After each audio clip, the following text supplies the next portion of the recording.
And we're live. So I'll do the intro. Okay. Peace. Okay. So hello everyone.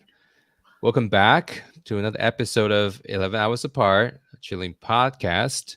Even though now technically we're 12 hours apart. It's daylight saving time. Um but we're And we back. were We're happy never to be 11 back. hours apart. Well, exactly. That's the thing. We're never 11 hours apart. We Unless one of us misnamed moves. we Um misnamed our I know. podcast. Hilarious. We're both bad at math. That's what happens. Um, Yeah, so maybe it's sorry, maybe it's actually prophetic. Maybe one of us is going to move such that then we will be 11 hours apart, yeah, there you go. you Let's know? see if that comes true. Yeah. You never know. Yeah. We still got a Okay. lot of life ahead of us. Who knows? Mhm.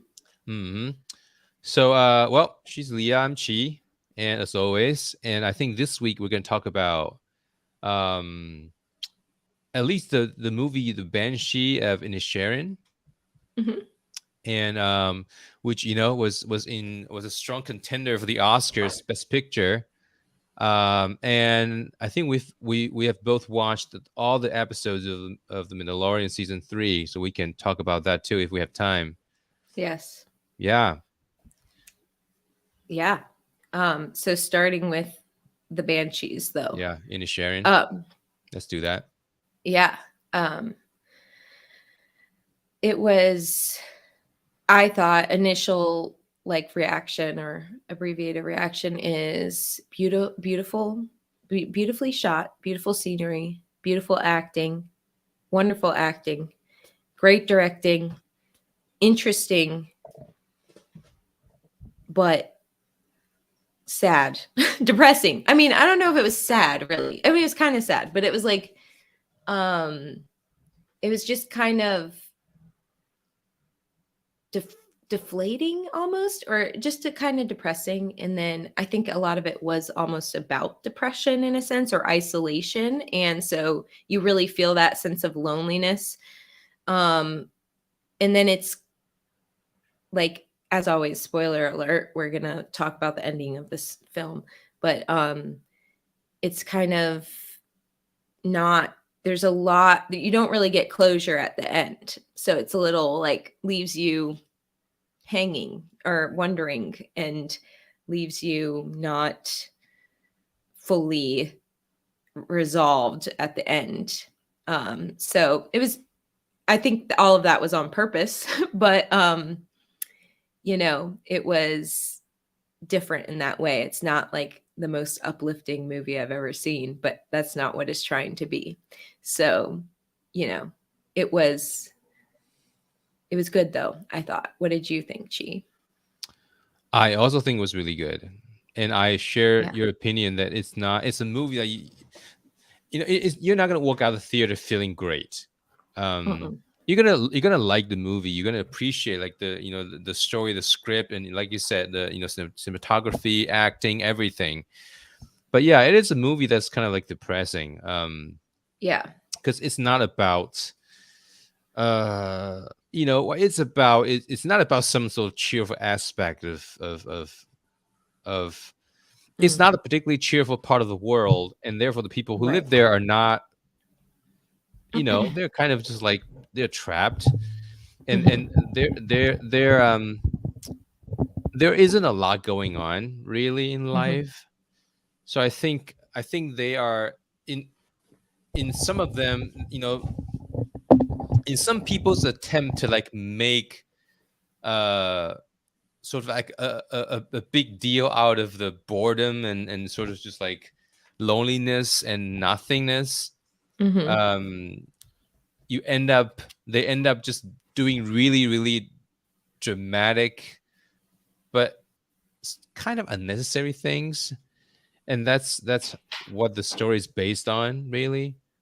Like you understand why. So like the whole premise was that there was these two good friends that Mhm. had been friends for like a long time.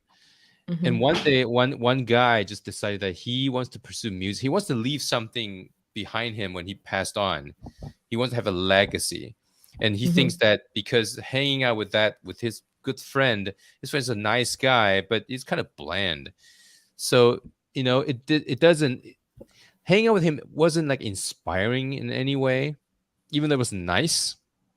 So he Mm-hmm. decided to like sort of one-sidedly decided to cut ties, and Mm-hmm. that just caused a lot of pain and struggle in that other friend. Mm-hmm. And then in the whole process something went wrong, so like the nice guy got really really angry and then stopped being nice anymore. So like at Mm-hmm. the end, one of Mm-hmm. them was a nice guy, but not anymore because Mm-hmm. he was set on some sort of revenge. Mm-hmm. And the other guy, Mm-hmm. who's the whole reason for him doing this is that he wants to like leave some like sort of musical masterpiece behind. But he ended up like cutting almost all his fingers in the attempt to like dissuade his friend from like keeping like Yeah. making up to Crazy. him. And so like I think both of them, they were in the worst place than they had been at the beginning of the story. And Yeah. for what? For like Yeah. some really trivial stuff, I think. Yeah. And Yeah. Not only that, but another person in their town, a younger guy, gets killed, and so does the donkey, which made me really sad. But it's just like, yeah, it's like the more innocent people are getting destroyed in the process of all this going on too. Or innocent, the donkey I think is also representative of like an innocent party falling victim to their fighting in a sense. Um but I know like the guy, the Dominic or whatever, it's not exactly like their fault that what happens to him, but like he was seemed to be reaching out for a friend, and the one guy couldn't really be that, or wasn't really being a good friend to him because he was so consumed with the fighting with the other guy, with the Brendan Gleeson's character.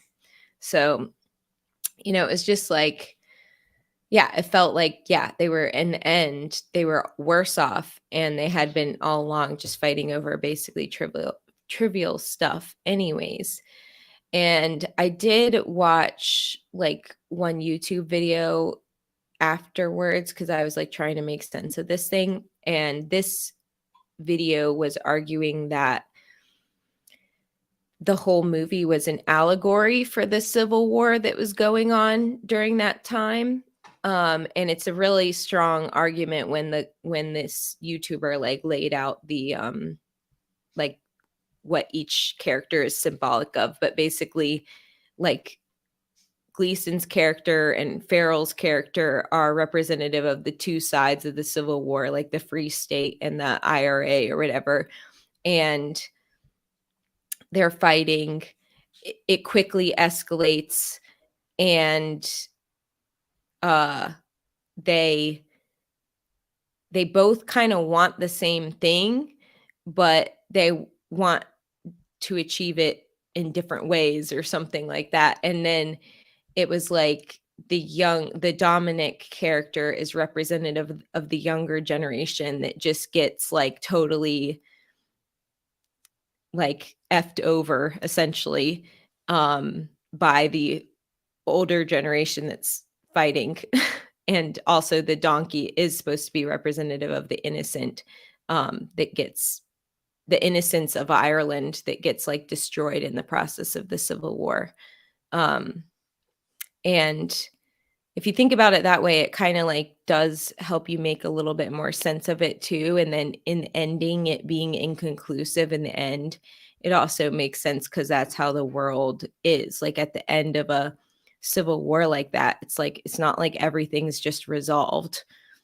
It's still there's still underlying issues, and those things continue on into the future, and things have been destroyed in the process that will never come back, and new things are born out of it as well that hadn't been there before. So it's just kind of interesting. I thought it like reminded me in some ways of, well, I don't know if it really reminded me, but it made me think of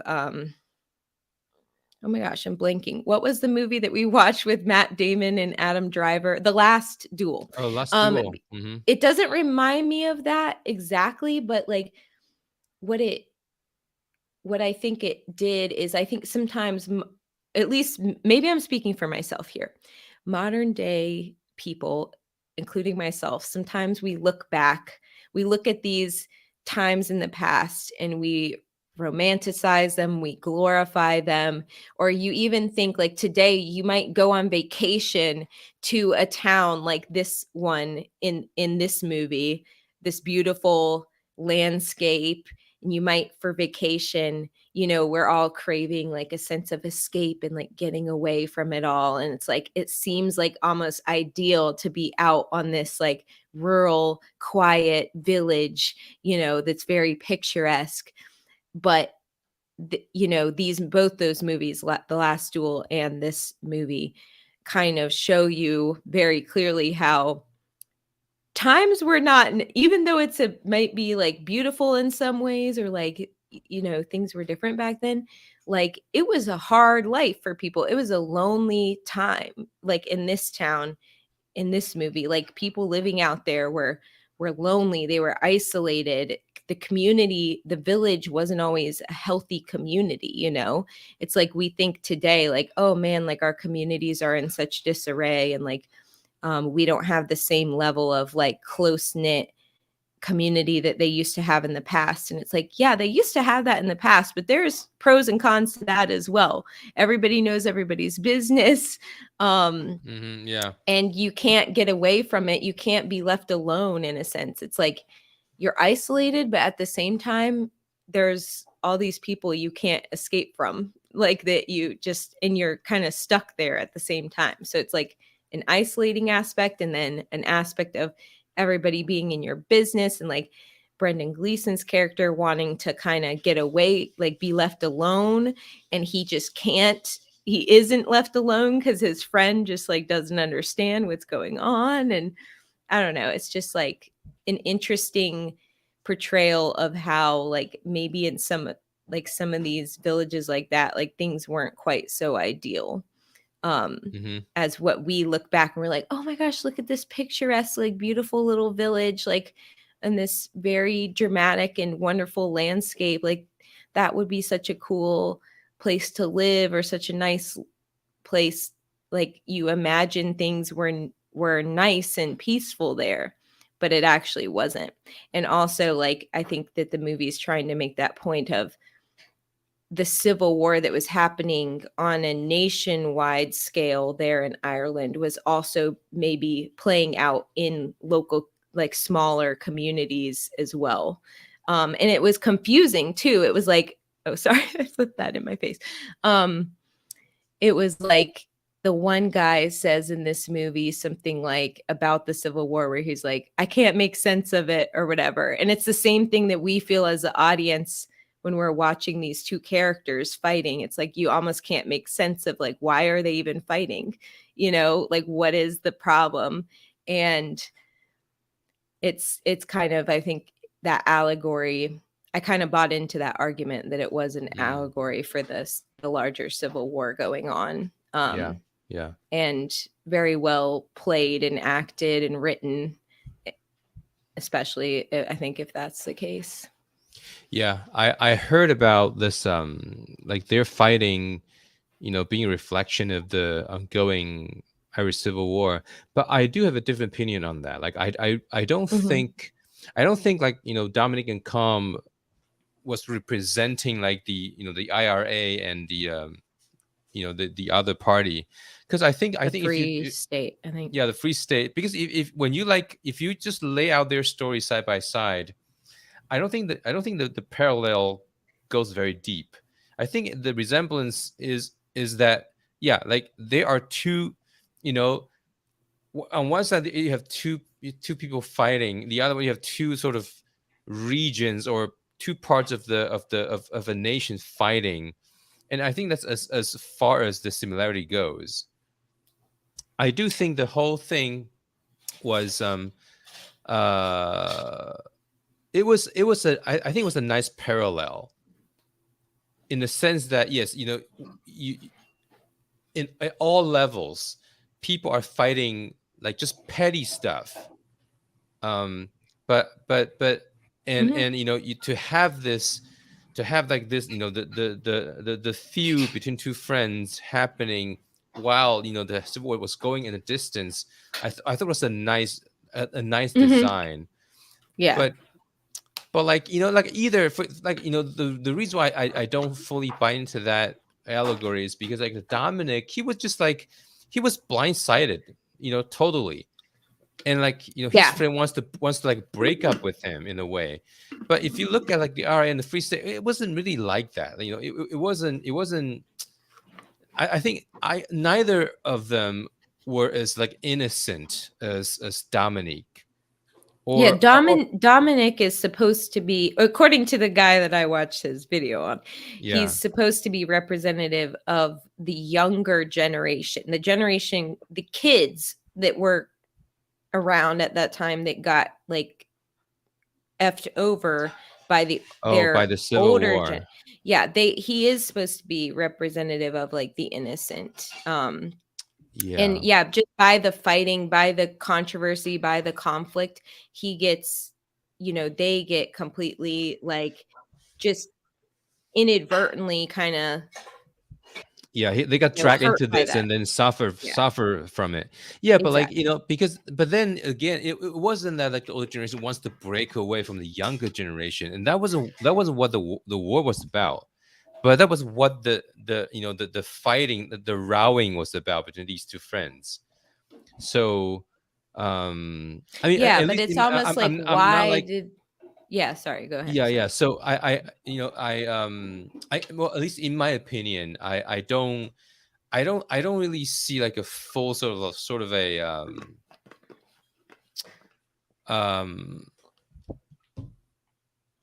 you know it's not like a mirror image or something. I mean, there are similarities. And I think it's because there are Yeah. I think the parallel in my view was that, okay, well, people can fight over really trivial and petty things. Hmm. You know, be that Hmm.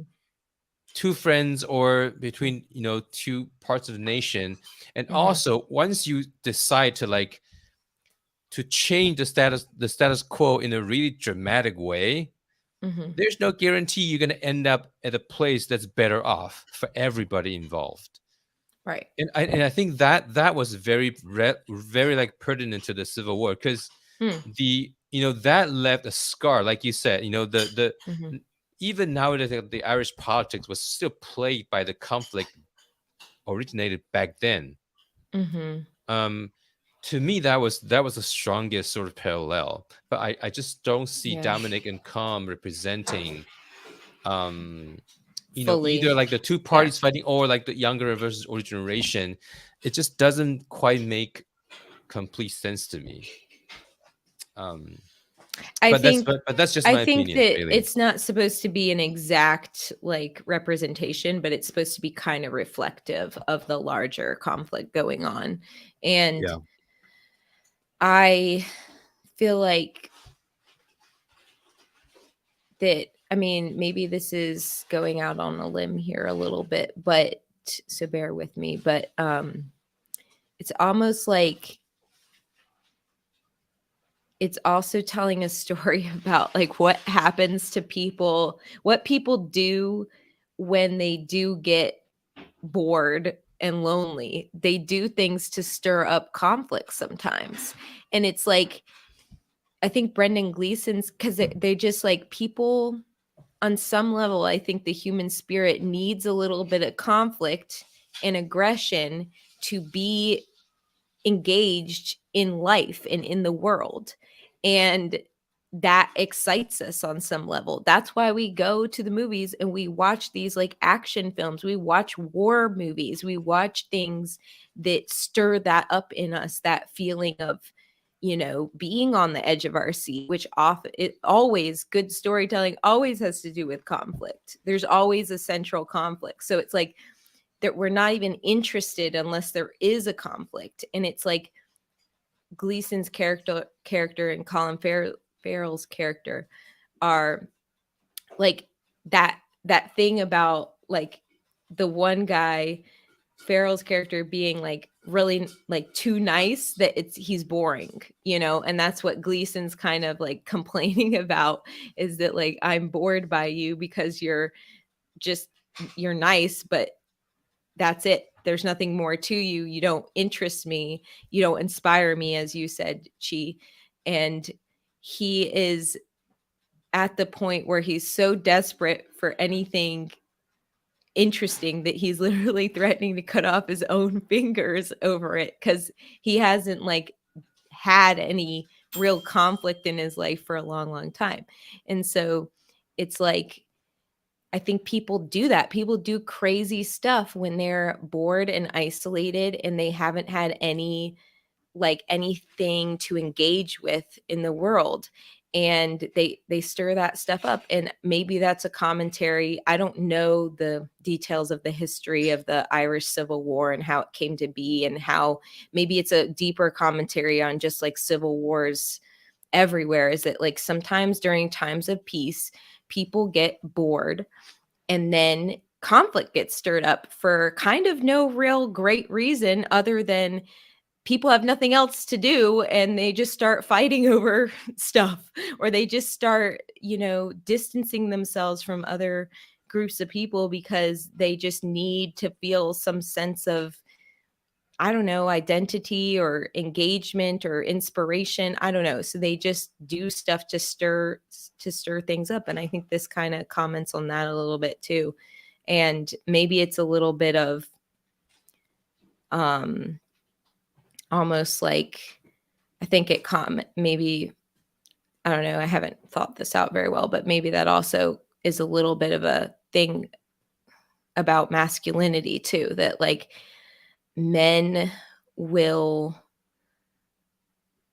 some men will feel very, and maybe it's true for women as well. I don't know if I should divide it out between masculine and feminine, but like people will, if they don't feel like they have something like worth fighting for in the world, if they feel like they don't have that legacy that Brendan Gleeson's character is desperate to have, they will find something to put their efforts behind. And especially as you get older and you start to, but I think even young people, like I remember talking to friends growing up where it's like, we live in a relatively peaceful time in America, for instance, and there's that results in a lot of people sometimes feeling like they don't have a real purpose, or it's very hard for people to find their purpose in the world because there's not a sense of desperation. It's like we're all just kind of comfortably living our lives, and there's not like an urgency to do anything. I mean, you have to support yourself. You have to find you have to find a job in order to support your life and your lifestyle. But like, that's a lot different from like being drafted into a war, for example. Like as a young man, I think there's a lot of disenchanted, like bored, comfortable people in modern day Western world today, because we are living in a time of relative peace. It's been obviously we've had wars that we're fighting overseas that have definitely like stirred things up, but like that sense of purpose is missing from a lot of people.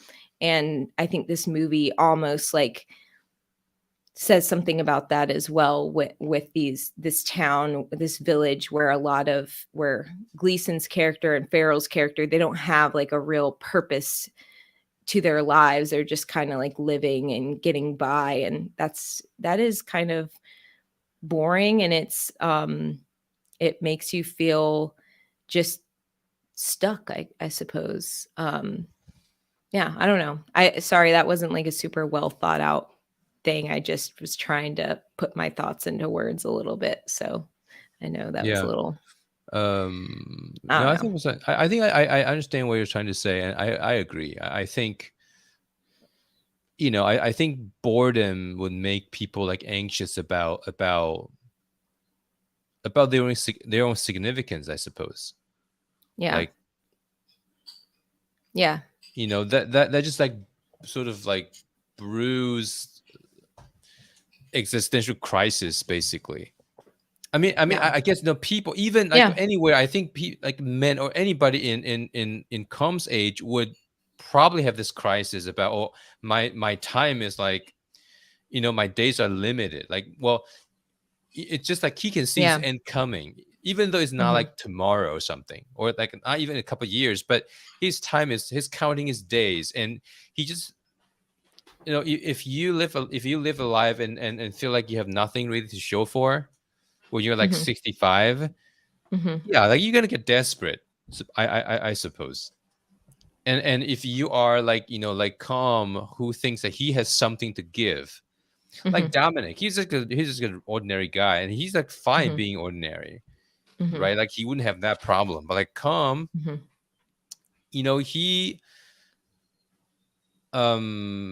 you could call that like, pride or something or whatever, but like he believes that he has something yet to give.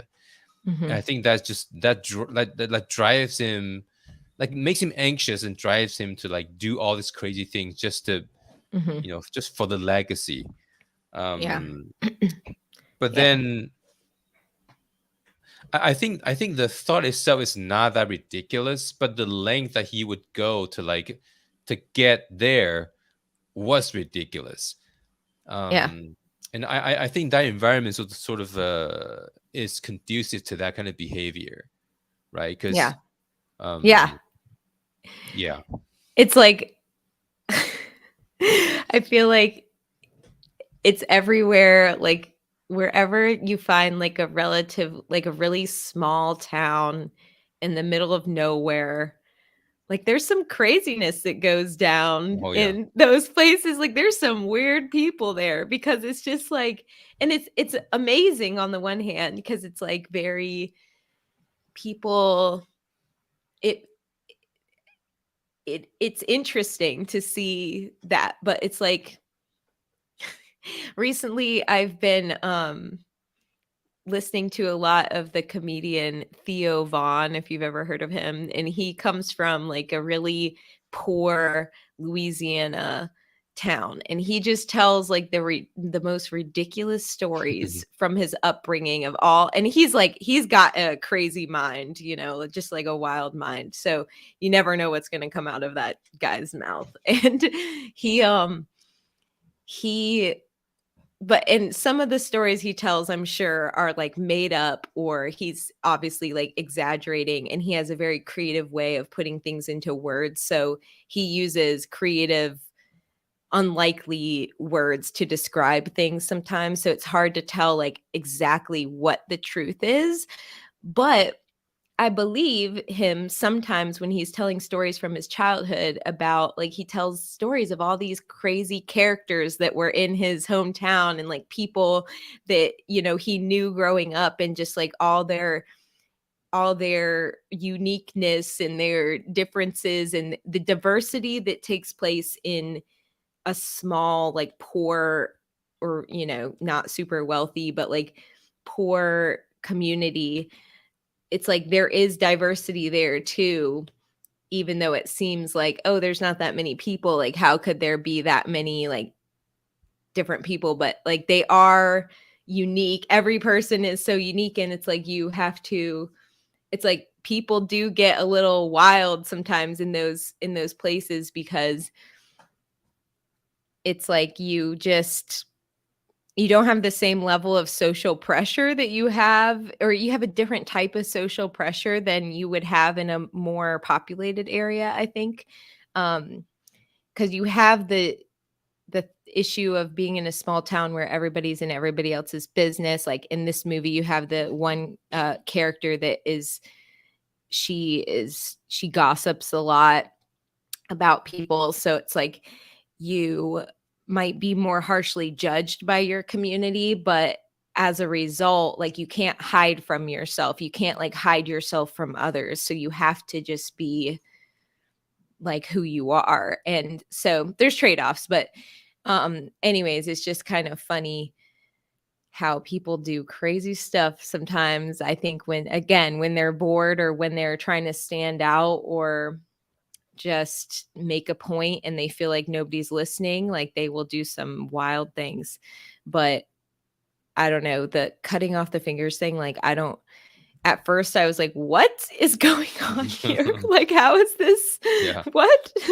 And it is kind of like all these people are like mentally ill on some level, but this takes place in a time and an age where they had no access to any sort of mental health help or anything. Like there's no counseling, there's no therapist, like they can't. And he probably wouldn't do it anyway. Even if there had been like counselors or therapists, like wouldn't go. Like he well, doesn't, all they he's not had even was, aware. Yeah, he's not even aware that he doesn't think he has a problem. That's the thing. Like he thinks like he was realizing his full potential or something like that. Which in a way he was, but I don't think he's somebody that thinks, oh yeah, there's something wrong with me. Like that's not what he thinks. All he had was the priest who refused to let him confess. Yeah. It's like that's all that these people have. And then even the priest is messed up in his own way, of course. Like who isn't? Like they're all human. But I actually kind of loved the portrayal of the priest. Like I love seeing movies where they portray priests they show priests to be imperfect human beings, because that is exactly who they are. So like I think that it's more realistic when they do that, instead of having the priest be like this kind of character that's off to the side and kind of distant from everybody. They have him being like one of the imperfect human beings in the story. So I kind of actually appreciate that. So sometimes that means that the priests aren't very good people all the time, but like, it's just like, I don't know.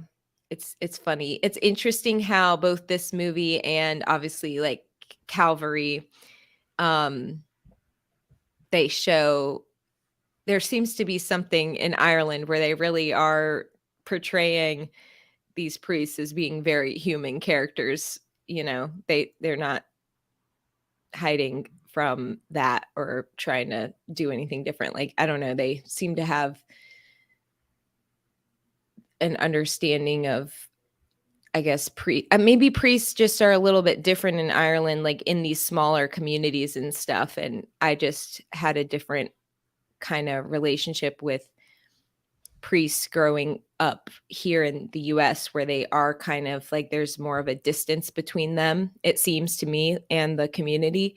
But it seems like in some of these towns in Ireland, like the priest, like everybody knows the priest knows everybody, the priest is imperfect, people know about the priest's imperfections, and I don't know, it's just like a interesting difference in portrayal. But yeah, what else was I gonna say? I think I did want to say this as well. I relate, I think, as a heterosexual woman, it's interesting because a lot of times there's an issue that a lot of women sometimes have that are dating men, where like it's a problem, I guess, that you hear people talk about sometimes, and I myself has experienced, where there's a guy that's too nice, and I think Colin Farrell's character is supposed to be that at the beginning, and that's what Brendan Gleeson's character is complaining about, is the too niceness, where it is kind of boring because that person is not someone that you can contend with or have like interesting conversations with or be inspired by, because they're not, they're just pushovers, right? they're just pushovers. Yeah, they're too easy. They're too, it's just Yeah. not interesting. And nobody wants that in a romantic relationship, as well as nobody wants that in a friendship to some degree. It's like you want someone that's going to push back on you sometimes. It's going to disagree with you sometimes. It's going to challenge you in certain ways. And I think that's what Brendan Gleeson's character was saying. But then Colin Farrell's character ends up kind of having that more aggressive interaction with Brendan Gleeson's character. And he actually gets some validation from that, because right after that, Gleeson's character is more interested in Farrell's character for the first time, you know, when he saw that aggression come out of him. So it's like they're getting invigorated by the conflict, by the aggression. And Farrell's character starts to learn like, oh, well, I guess I just need to be more aggressive all the time, which is not really the right answer, but he, you know, gets to the wrong conclusion about it. And that's also what ends up, I think it wasn't it Dominic says to Farrell, like, I thought you were nice. And he starts to not become so nice, which is like, it's like a good thing, but not really at the same, you know, it's not, he's kind of like going in the wrong direction with it.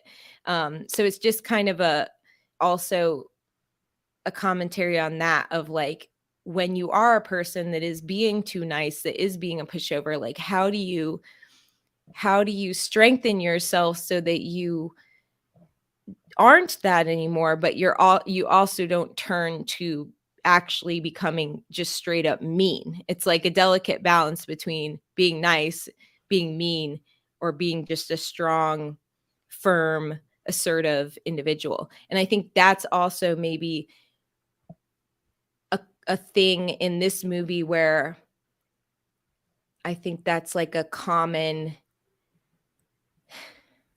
it is true for women as well, because women have that problem. But I think it's like men have to learn that, like men have to, it maybe especially so, learn how to balance their aggression with being overly nice. You know, you need to like learn how to be in that middle ground in order to be someone that people do respect and want to spend time with, and that you are someone that challenges people, but without being like too aggressive or too macho or too mean.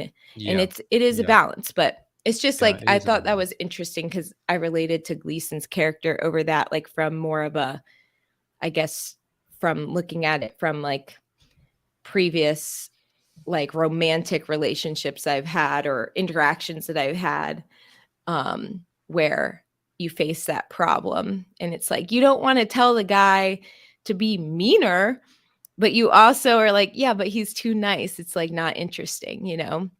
Mm-hmm. And I think the other thing is, there was an interesting dynamic between Colin Farrell's character and Dominic, where they were both kind of like, in a sense, competing to not like which one of them is like the fool of the community. And it was like kind of Dominic was the bot, like he was the biggest fool, or the biggest not very, the person that was kind of seen as being like the dumbest one in the community, or like the jester of the community or something. But then there are some scenes between them where you start to see like, oh, Dominic is actually really smart, or he's like smart in a way that you didn't expect. And then I think there's some moments where Colin Farrell's character is like, oh shoot, like maybe I am the dumbest one, or maybe I am the Mm-hmm. fool of this community, you know? And then obviously when Dominic's character dies, I guess that leaves Colin Farrell's character as being kind of like the now he's the fool of the community. And so I think that was an interesting dynamic between those two characters as well. So I don't know. Yeah. It's and if you think about that in terms of the allegory to the Civil War, if Dominic is supposed to be representative of the younger generation, and it's almost like saying that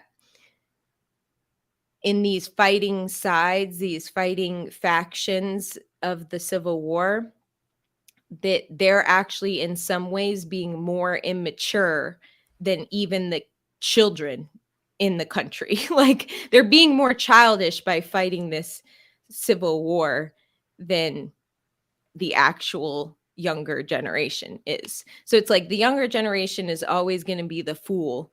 Like for a while, we all make fun, like right now, we're all making fun of Gen Z for all their ridiculousness. Millennials were made fun of for a long time and still are. But like you always make fun of the younger generation for all their, you know, immaturities and their crazy obsessions and their cultural differences, and that they're always the fool. But then sometimes, especially I think in times of war or in times of crazy, like unjustified conflict, sometimes the older generations become more of the fool than the younger generation is, because the younger generation isn't driving this conflict. It's the older generation. And then they can, through the fighting, can become more immature than even the younger generation. So if you wanted to make that connection as well, I hadn't thought about that before just now, but I don't know. It's just kind of, there's a lot of dynamics in play in this movie, a lot of character, like good characters, well-written characters, and a lot to, it gives you a lot to think about, I think. And who knows? I don't think we're always supposed to know all like the reason behind everything, because that's the other thing. Things happen in the world. People do things sometimes that don't make rational sense at all. Like there is no, or, you know, maybe if you were like a therapist, you could like dive into that person's psyche and start to understand like why they did something. But we don't, as individual human beings in our daily interactions, we aren't going to know the psychological reason for why someone behaves in a certain way. So we have to interact with people without knowing the reasons why someone's behaving in a certain way. And that in this movie, I think, you know, we're maybe not supposed to understand fully why these characters are doing the things that they're doing. It just is what their characters do. And so, you know, people react to conflict in different ways. People react to boredom and isolation and loneliness in different ways. People, when they're depressed, they deal with that in different ways. So I think this movie kind of shows that too, like how these different characters are coping with this loneliness, this isolation, this depression that they feel, this despair that they feel. And it's interesting. But sorry, I keep talking, but there's one other thought that I had that I wanted to make sure I shared, is that I think it's funny that Brendan Gleeson's character, I think he says at one point something about like, I just want peace or something. And yet at the same time, at the start of the movie, like he's saying he wants to be left alone and he just wants peace, but he's also saying that he's bored and uninspired by his friend. So it's like, do you really want peace? Or are you, it's like you do want peace, but you don't, because you're bored or you're lonely and you are uninspired. So it's like people, and that is so, I think that's such a cool aspect of his character, is that is so true. People are such hypocrites. You know, we do stuff like that contradicts ourselves all the time. It's like we don't even know what we really want half the time. And it's like I think we all crave peace on some level, but we also don't mean that we want like total peace because of everything, you know. I was just saying, and we were just talking about, of how people get bored when there's no conflict. So it's like you want a healthy level of conflict without it getting to the point of actual war or actual violence. But how do you satisfy the human spirit when it comes to that? Because I think a lot of times when there is actual peace, people get bored. So it's like, what do we do? You know, how do you find that healthy level of conflict without it escalating to actual aggression, violence, and like hurting others, killing others, cutting off your fingers? How do you get that excitement without violence? You know, and that's, I think that is an issue of our modern times, because we're in a time where there, at least in the Western world, where there's way less violence on a day-to-day basis than there used to be throughout like all of human history. And it's not true for everybody, of course. There's definitely people that experience violence on a daily basis, even in the Western world. But as a whole, our societies are safer and less violent than ever before in human history. So it's like, you know, things are relatively peaceful when you think about it in a historical context. And sometimes I think that means people stir up trouble. And I don't know. So that's just the last thing I had to say. I think it's kind of contradictory when Gleason's character says, "I just want peace," or whatever he says. Yeah. I don't know the exact quote. Yeah. No, he does. He did say that. Yeah. He did say, "I just want peace." But I think what he meant was that, you know, I want nothing to do with you, and I don't want you to keep pestering me about like resuming our friendship. But that's but that's obviously very selfish, because like there could have been like a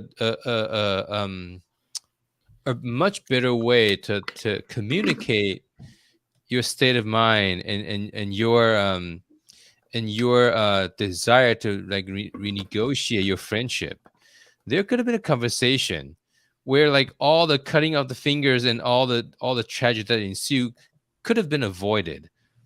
But for whatever reason, like Brandon Gleason's character decided to do this really like 180, right? Like one day everything was good yesterday, and overnight, well, like he just decided that we're not gonna be friends, and there's no negotiating, there's no communication.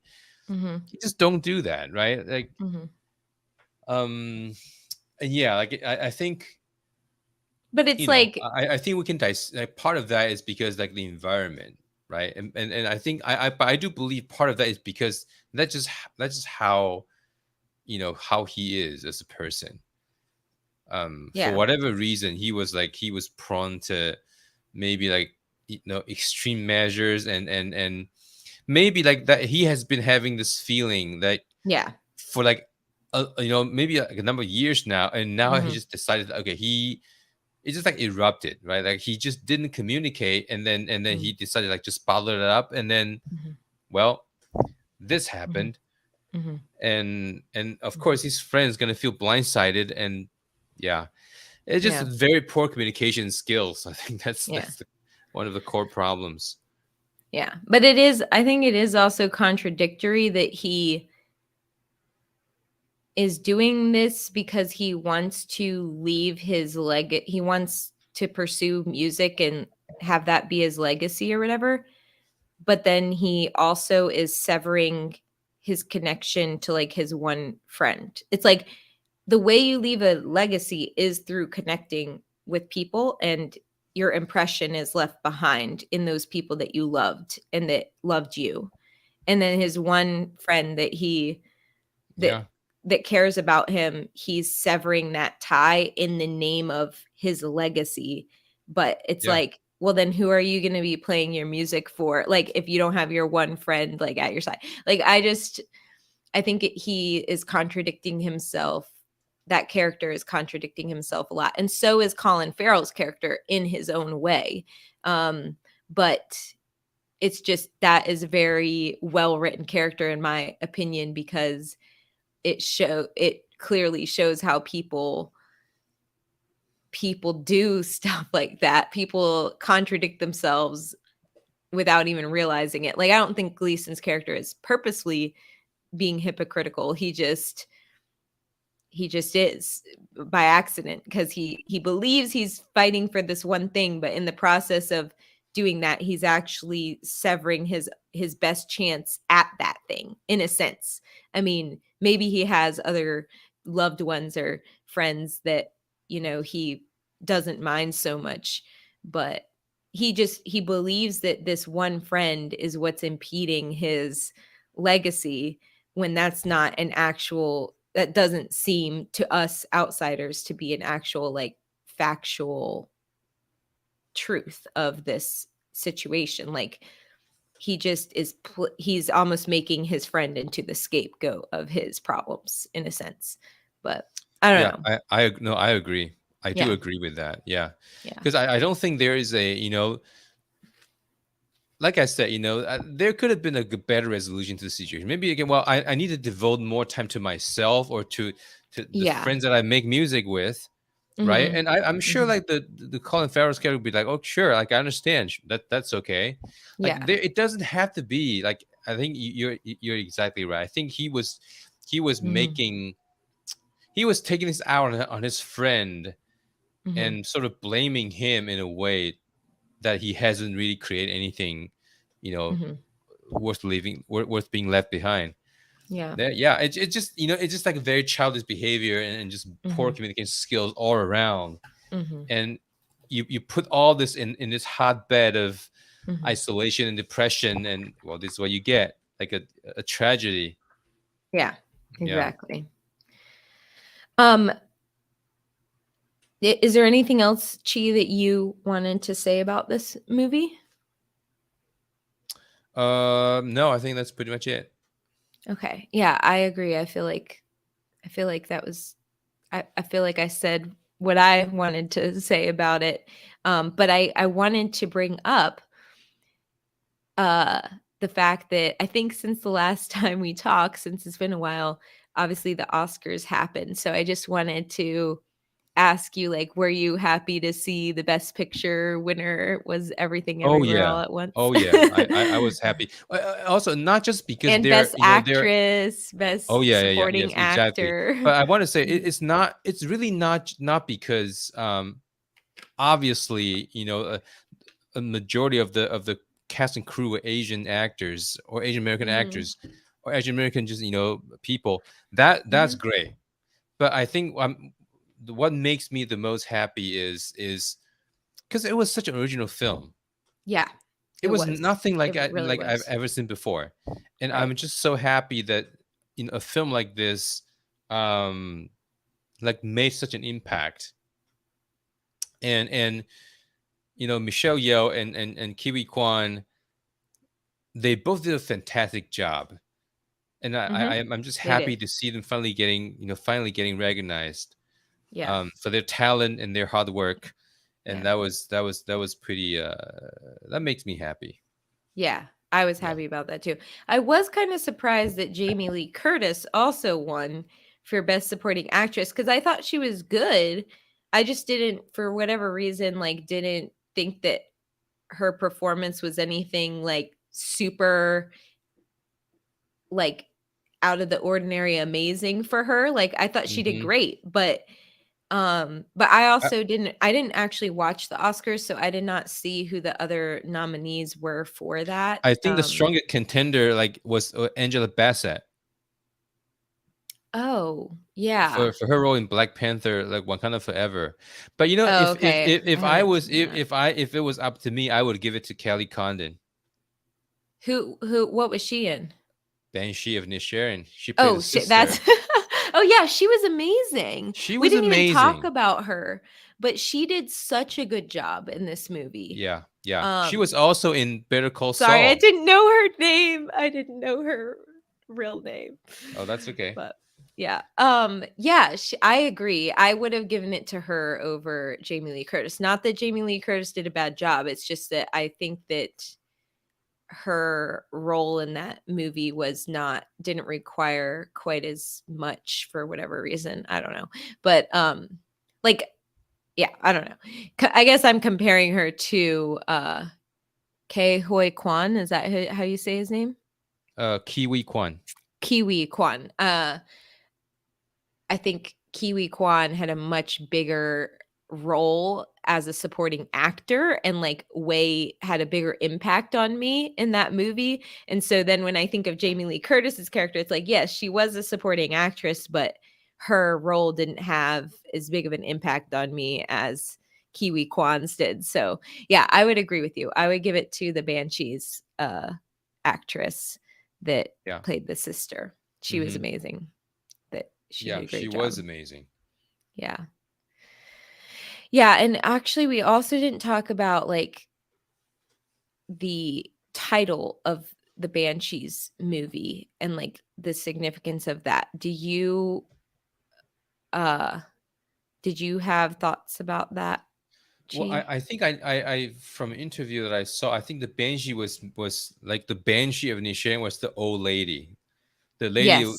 in black that was like Yeah, just it giving out was. this like really ominous prophecies. That was Yeah. that was she was the Yeah. Banshee.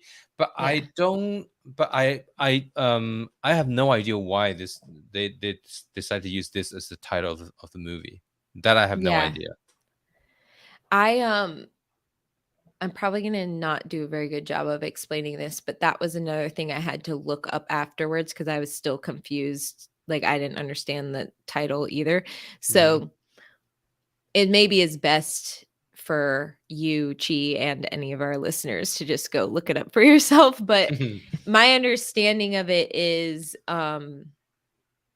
banshees are these mythical creatures that are supposed to be very like loud and screaming, and they bring about death, I think. I don't know. They're supposed to be loud and like screaming creatures that you know, when a death occurs or when there's death, like they are this kind of like big loud presence.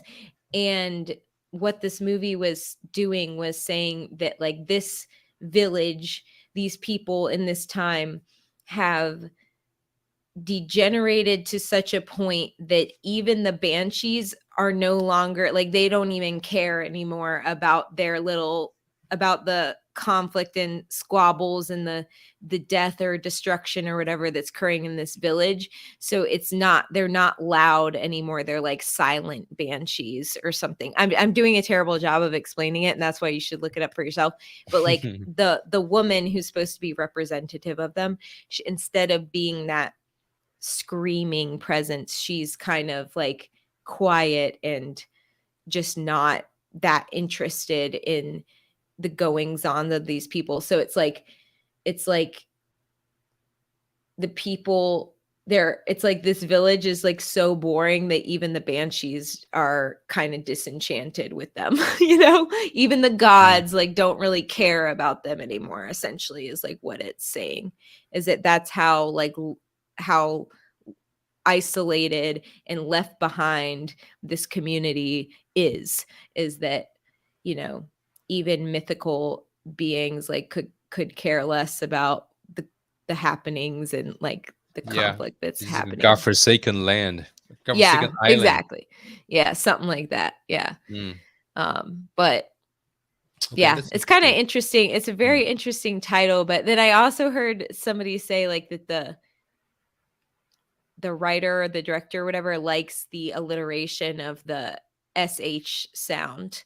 So that's why they have Banshees of Inisherin. Yeah. Okay. So I don't really agree because I think it's difficult to remember. Like it's a difficult title to say and remember.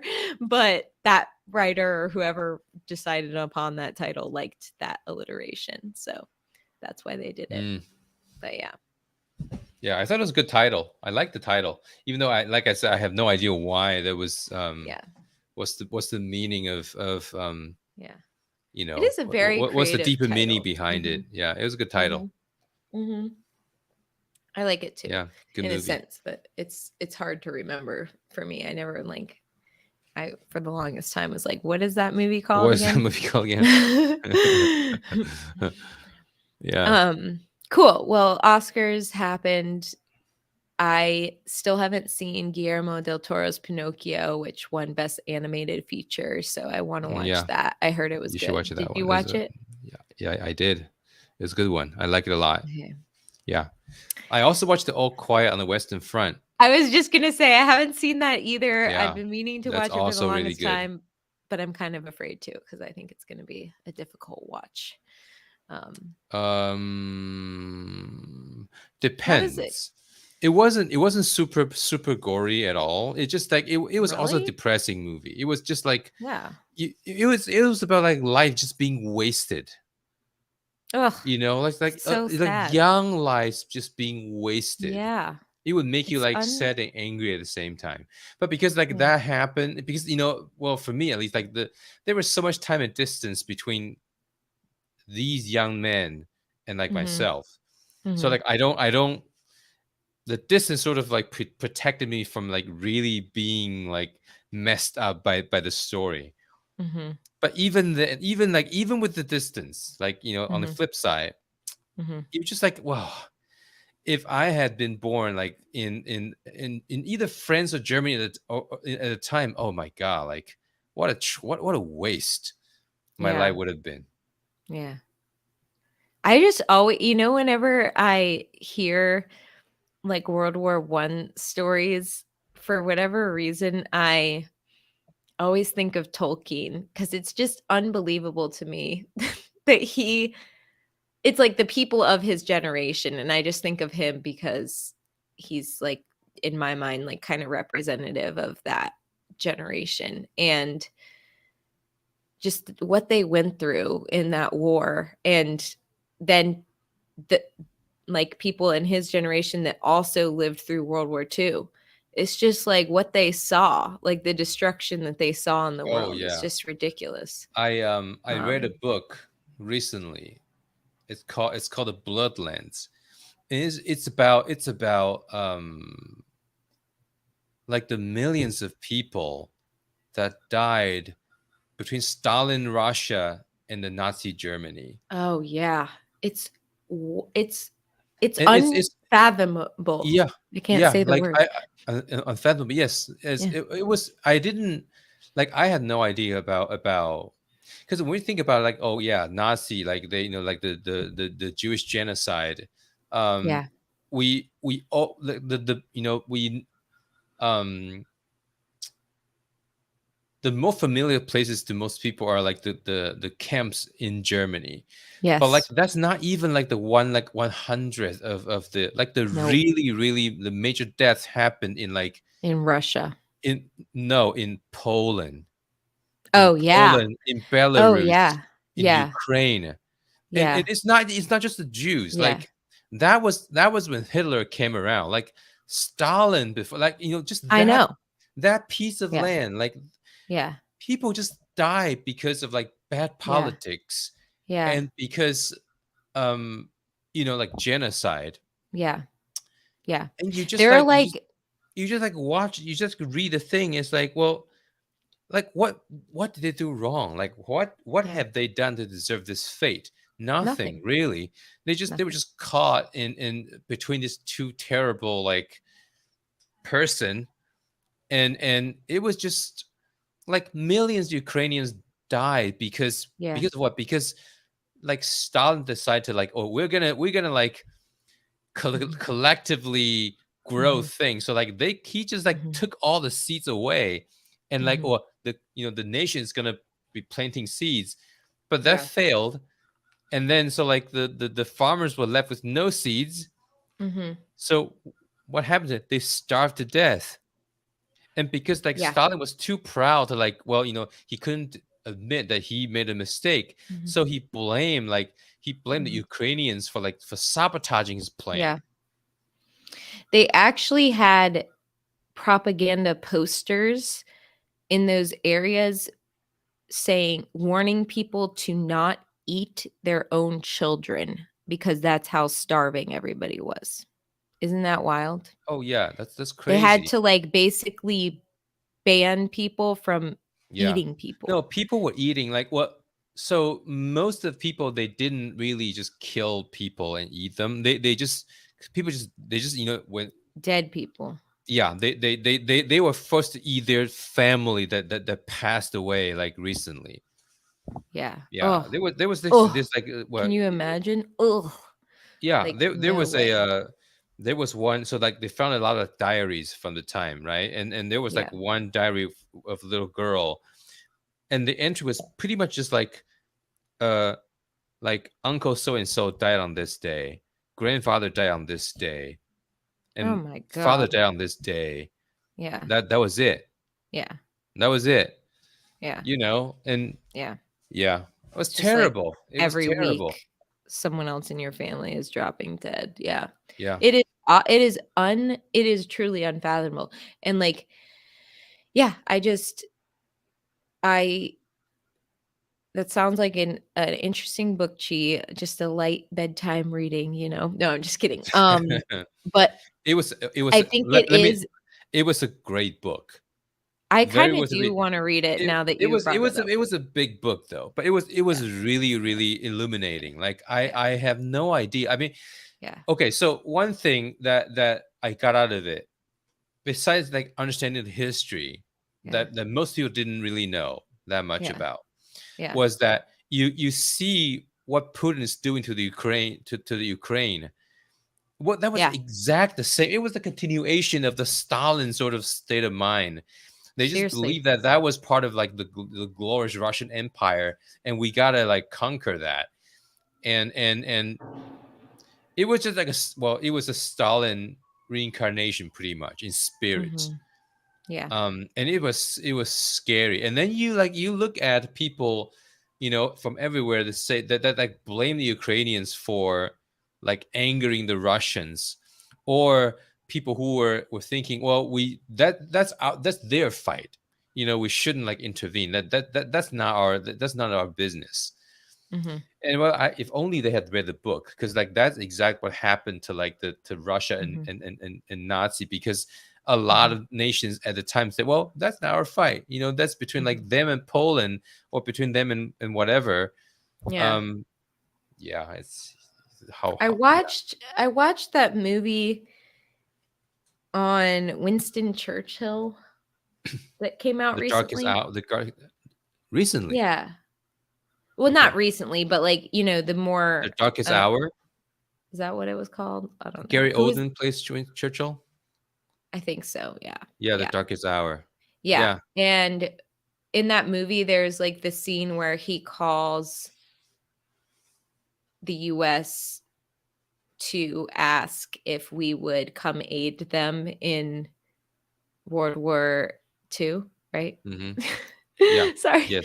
Yes. And like the president basically says no because we Hmm. didn't until Pearl Harbor, right? Yeah. Pearl So, Harbor. Yeah. and then Pearl Harbor happens, and then all of a sudden, like the US is involved. Um, but it does like that movie did I really that really like struck me that scene because it's like America, like in America growing up now, like, I was born well after World War II had already happened, obviously. So what we are taught in school is like, America, like, we got involved after Pearl Harbor and we like really like changed the course of the Yeah. You war. Like saved the we helped, day. Yeah. we swooped in and saved the day, right? But what we weren't told is that there was actually a period of time before we got involved where they were asking for help and we just weren't going to their aid for a while. There was a long time where like England and parts of other parts of Europe were trying to fight this war, and America wasn't involved and wasn't helping. But then when we did come in, you know that obviously did change the course of the war. But like, it just hit home to me in that Darkest Hour movie that like, yeah, we don't always, it's like we don't think about that we said no initially. Like we didn't get involved right away. And we maybe could have put an end to it a lot sooner if we had, But you do also have to, it's like we are privileged in the sense that we do have the ocean in between us and the rest in the, the European and Asian continents. Like we do have oceans on either side of us. So geographically, like I think we feel like we're distant from it, but we're connected to Europe through our Western culture, So it's just like, I don't know. We're not always as good at like, I don't know, international affairs as maybe we like to think that we are here in the US sometimes. But yeah, well, it's hard. It's really it hard is. to It is. yeah, And well, it is hard when you do have a lot of issues in your own country too that aren't being fixed, and you have plenty of poverty and such in your own country. And then to weigh that against like, oh, but do we send aid to Ukraine? And it's like there's mhm, people that are homeless, that are starving. I mean, obviously it's not as bad. Even the poorest people in America aren't as poor as some people elsewhere in the world, but there is a lot of, people in need here, and a lot of people on our own continent as well, that like are just that we are intimately linked to as well, that we can't, I don't know. It's just I think it is a difficult call for like our leadership to make, of like, when do we go get involved overseas and when do we not? Because obviously we've made the wrong calls in the past. Sometimes we've gotten involved in places that we shouldn't have been. And sometimes we haven't gotten involved when we probably should have been involved. So it's, mhm. I don't envy the commander in chief when it comes to that stuff. And I don't envy some of our other like military leadership and foreign affairs people when it comes to that stuff, because it is, I think, a Yeah, it's hard hard. It's thing hard. to do. Yeah, But it is really hard. But on the flip side, that's what they're trained to do. That's their job. So, yeah, but yeah, it's tricky. I think this yeah, I think it's a trade off, right? Like how it's I think the question is not really like whether we should do this or that, but like what's the proportion? How much do we spend yeah, on fixing our own problems and versus how yeah, much do we spend on helping others out? yeah.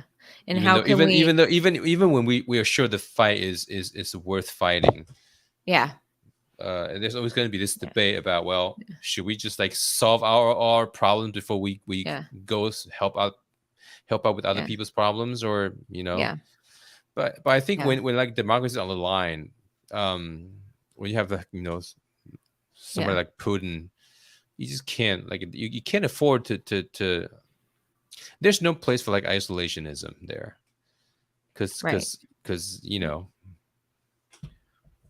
yeah. Yeah. I don't think we should underestimate Putin or Russia in what they could do.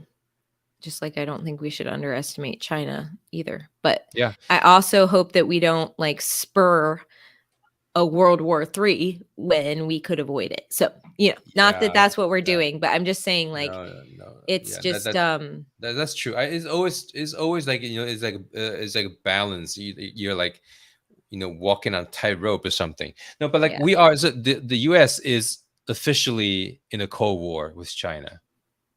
That's Yeah. official. Yeah, Oh gosh. it's happening. It It has is happened crazy. actually. Yeah, Yeah. and we are trying to make the most of it, to sort of ride this wave. Well, We'll see how that ends up. But yes. yeah, and like, Let's hope the for the best, let's hope obviously. for the best. Yeah, yeah. I Obviously. also like have it like a new sympathy and appreciation for like Ukrainians and Polish Yeah. people. Yeah. Oh, like if you really read about how many of this, like like the most important um demography of the two nations, they just got killed for like well, not no reason, but like how it's hard to imagine how many young people just died Mm-hmm. from first Stalin and then Nazi Germany, Mm-hmm. right? Yeah.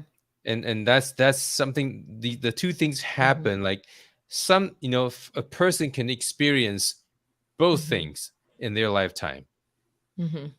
and it's just terrible. Like, It and is. just look at the two countries now, even though they are not, Mm-hmm.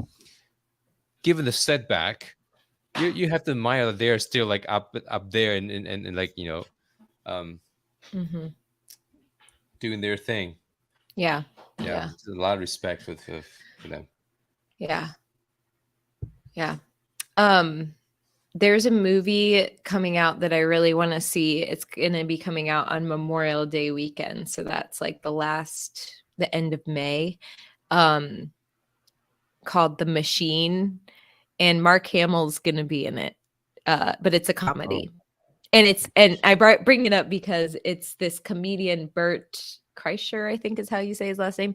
He told this, like, he did this viral story that you can look up on YouTube on one of his stand-ups, where he tells the story about the machine, and he is the machine, but it's basically his story of how he got involved with the Russian mafia. And he's an American, but he went to Russia when he was in undergrad on a school trip and got involved with the Russian mafia.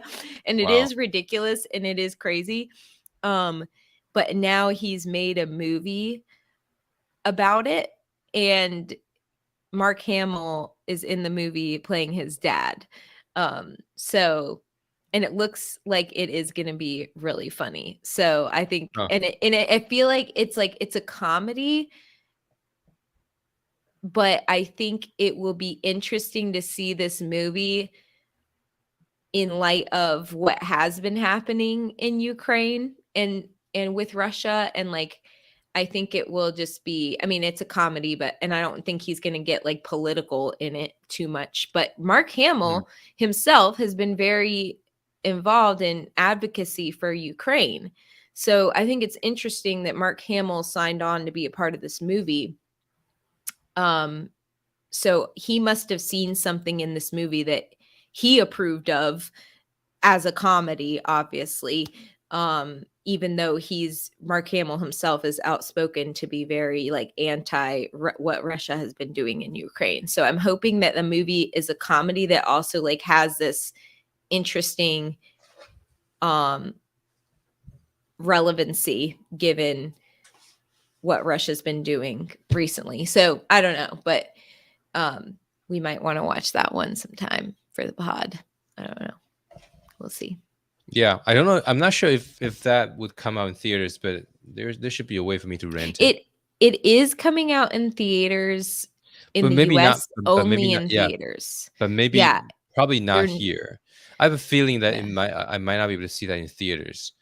But yeah, afterwards, I think there's a yeah. I should be yeah, able to like rent it or stream it somewhere. But yeah, we'll see. yeah, It's still like 2 months yeah, away, so we'll see. yeah.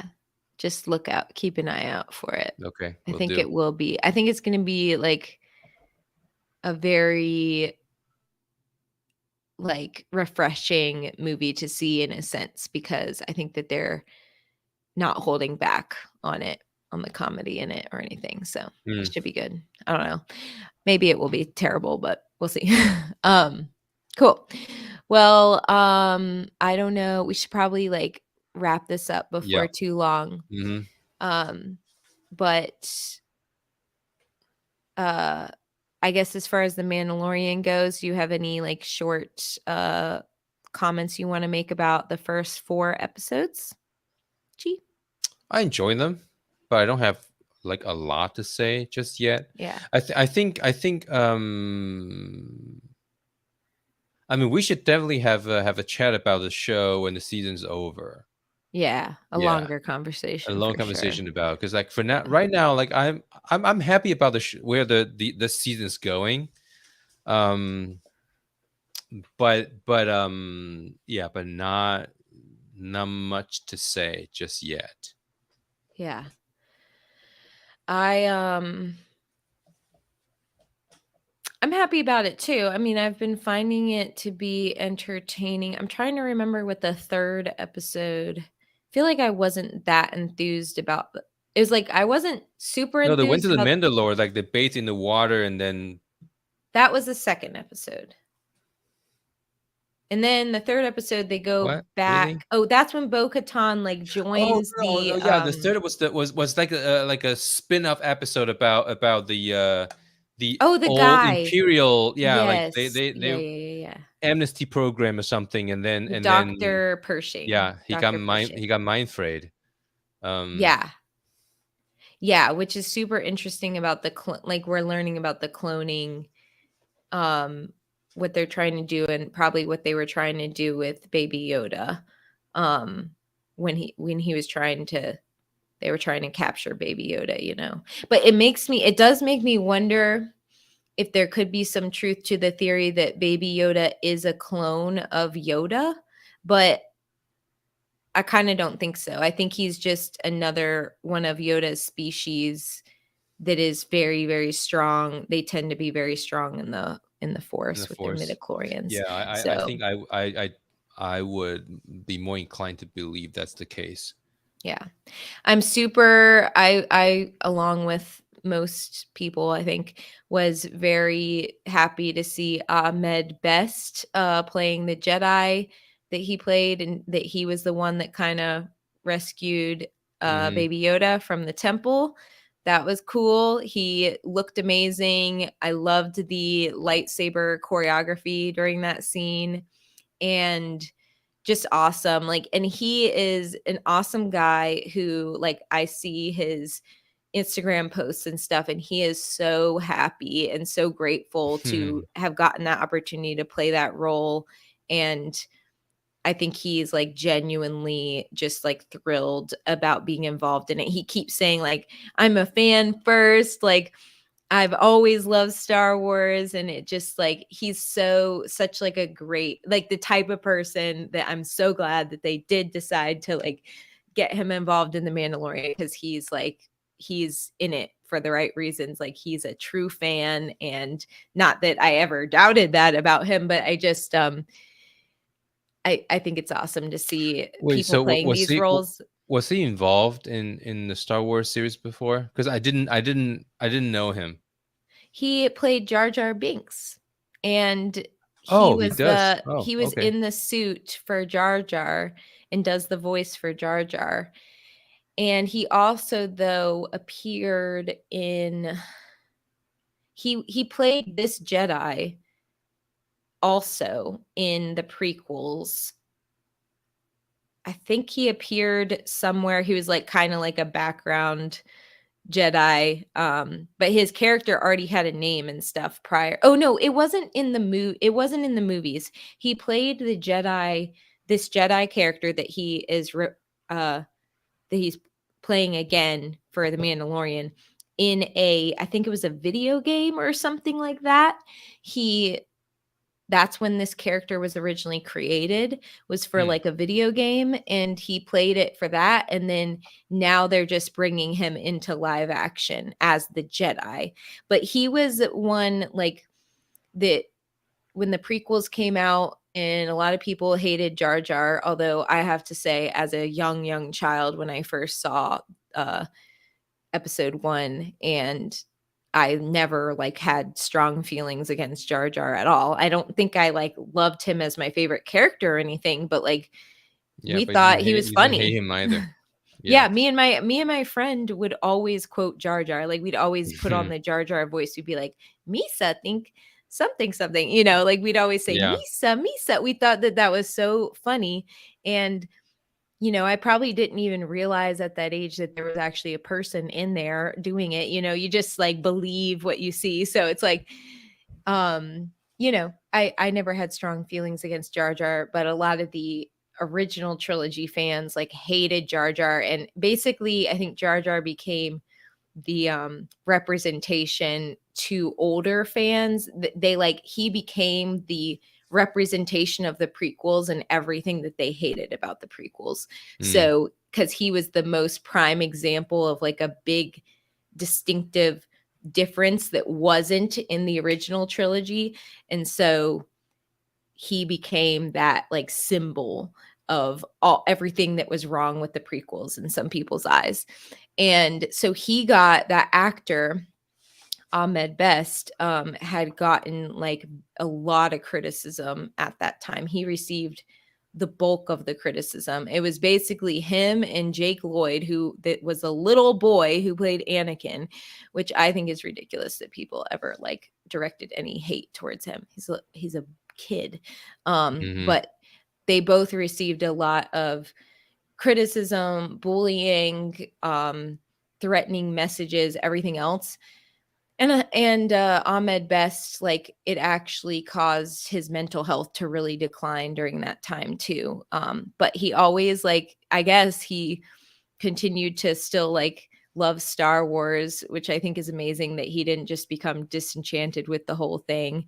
And he still loves Star Wars. He said he posted something recently that he said, I've been following like everything Star Wars puts out. Like I'm a fan just like you all are. Like I watch everything that comes out about Star Wars. I keep like I'm addicted to Star Wars news and everything like that. So he like keeps up with it, and he still has continued his passion for Star Wars. And so I'm just very like a lot of people are he was received very well in reprising this role in the last episode 4.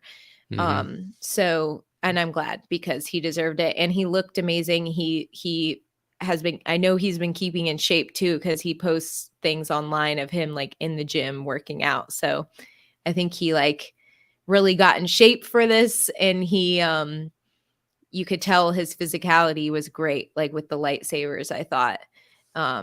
So that was really cool that they did that, I think. And it was also really cool to see like the Order 66 scene in general. I was kind of hoping that the Jocasta, the librarian, was going to somehow play a role in Grogu's escape, because that was one theory that was out there, and I kind of liked that theory. Yeah. But Didn't happen. I don't believe there was like an older woman that was shown, but I don't believe that was her. But I could be wrong. I haven't really like looked up breakdowns on the episode or anything, so maybe hold my thoughts on that one. But anyways, it was interesting because we've been wondering that for a long time, like how did Baby Yoda escape Order 66, and now we kind of know. So, but I am curious, like why did they were probably trying to protect all the younglings, but like it seems why like just him, right? Like they were they were like almost specifically made a point to like protecting him. Yeah. And why was he like by himself and not with the other younglings, you know? So it's like what's going on there? Still so many questions. But it's been I agree with your sentiment though, Chi. It's been overall like good, but not like it hasn't, like I think we're still ramping up. So I'm excited to see what's to come. I don't think it's been bad, but it's just been like not slow, but it's been a building process. And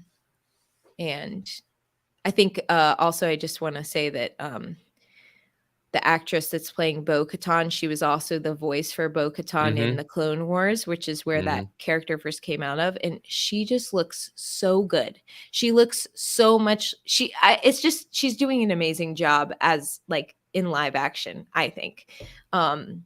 She just looks incredible. She looks exactly like Bo-Katan would look. And I think she's just acting perfectly based off of the animation too. It's like sometimes even her motion, like the way she walks, the way she moves is like very in sync with the animated version. I feel so, and she's just she's just really cool. It's like both her and the armorer, those are great female characters. Like they're awesome. I like them a lot. So that's cool to see too, because sometimes I'm not always a fan of how certain like female characters are portrayed and stuff, but I am of those too. They're really cool. Yeah, I agree. They are. Mhm. Okay. Well, we'll talk more on Cool. that when the more episodes come out or when we get to the end of the season. But Yeah. thanks for letting me say a little bit now because I have thoughts, Sure. Yeah. as you know. Mhm. All right. Shall we wrap it up? Yep. Let's wrap it up. All right. Thanks, everyone, for listening. Again, this is 11 Hours Apart, a ChiLynn podcast. And he's Chi, and I'm Leah signing off. Please like, share, and subscribe. And feel free to leave a comment if you have any questions, feedback, or anything else you want to let us know about. Yeah. And thanks for tuning in, especially if you made it this far. And thanks, Chi, for a great conversation and a great movie recommendation in The Banshees of Inisherin. Did I say that right? Inisherin, very close. Something like Yeah, that. you're welcome. I'm glad you liked the movie. Yeah. Good Yeah, it chat. was beautiful. Like, it's still, I really want to go to Ireland, and this made me want to go to Ireland still. Right. Yeah. Yeah. Same. But okay. Till next time, peace Yeah. See and you guys love. next time. Okay. Bye, Bye. guys.